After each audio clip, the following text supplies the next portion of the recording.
İnsan dünyaya göre qorxur, dünyadan ayrılmaqdan qorxur, dünyadakı həyatını itirməkdən qorxur. Amma nəfsi ona belə ilqa edir ki, sən axirətdəki vəziyyətinə görə qorxursan. Əməllərin Allaha nə cavab verəcəksən? Ona görə, əgər ona görə qorxsaydın, əməllərini düzəldərdin. Deməli, əgər sənin əməllərində bir dəyişiklik meydana gəlməyibsə, deməli, sən oradakı vəziyyətinə görə qorxursan. Sən buradakı bağlarının qırılmasından qorxursan. Qəlbində o qədər bağlar, o qədər iplər birləşib ki, bu dünyaya. Sevgi bağlar, məhəbbət, eşq, hissi bağlar, o qədər birləşib ki. Sən bilirsən, əqlən bilirsən, dərk edirsən ki, bu bağlar qırılacaq. Amma içində qəlbini inandıra bilməmsən. Şuuraltı hələ də fikirləşsən ki, bəlkə mən yaşadım. Bəlkə mən ölmədim.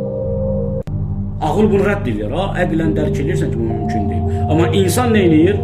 Şuuraltı inanır ki, inandırmağa doğru çalışır ki, yəni özünü aldatmağa çalışır ki, sən ölməyəcəksən. Və yaxud da ki, sən çox uzun yaşayacaqsan və uzun süre içərisində özünü düzəldə bilərsən.